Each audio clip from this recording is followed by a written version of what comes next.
Among the reasons that I heard for people wanting to vote for Brexit were, well, it's nice to have a change, and, well, I preferred the old blue passport to the European purple passport. These are the kinds of reasons people were giving for voting for Brexit.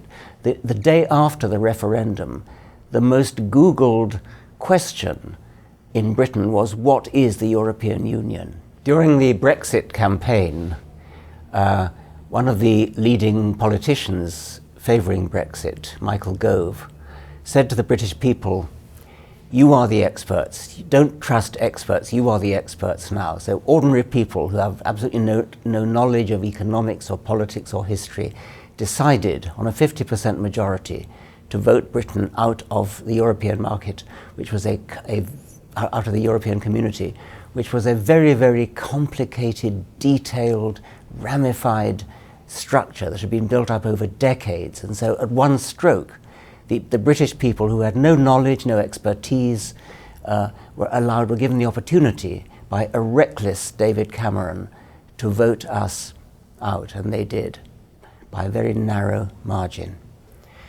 This cult of everybody being an expert, all opinions being equally valid, is, I think, dangerous and most unfortunate. And of course, I have been accused of being an elitist because of this. And yes, I mean, when you're about to have an operation, you want an elite surgeon to cut you open. You want an elite anaesthetist to put you under. When you're about to fly, you want an elite pilot to fly you. When you're about to leave a federation of states which has been built up over decades, you want an elite economist or politician or historian to advise you on it. You don't want to take the view of just any old man in the street or woman in the street. I pronounced myself profoundly ill-equipped to vote on the referendum about Brexit. I was ill-equipped, so were the vast majority of the British people ill-equipped. In that sense, I think that elitist should stop being a dirty word, and we should start to respect elites in whatever field we're talking about. We want elite musicians to play in our orchestras, etc. I think it's bad enough to ask non-experts like me to vote in direct referendums when we are also being fed false information, more or less deliberately false information. I mean, the Trump administration is actually lying every day and more or less proud of it. In Britain, the Brexit campaign had a bus. You may have read about this. They had a bus which had a great big slogan on the side, which said that every day, or every week I think it was, some gigantic sum was being paid to the European Union, which would be, if we left Europe, would be available for the national health. Now that was an admitted lie. That was quite simply false, and many people were probably swayed by that consideration to vote to leave the European Union. So no, I do think we need to stick to democracy as it is, but I think it's a representative democracy that we have. In Britain we have a parliamentary democracy where we don't actually vote. Normally we don't vote on actual issues, we vote members of parliament. Members of parliament then go to the House of Commons and then they vote on our behalf.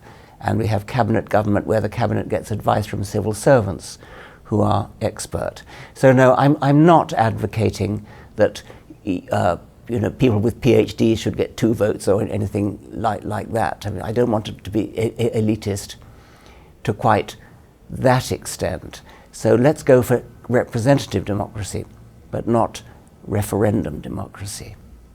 I mean, I think it's worth adding that the precedent for not everybody having the same vote, same weighted vote, is already well established in the United States. When you think about voting for the United States Senate, where every state gets 2 senators, what that means is that a citizen of Wyoming has, I think, equivalent of 60 votes compared to a citizen of California.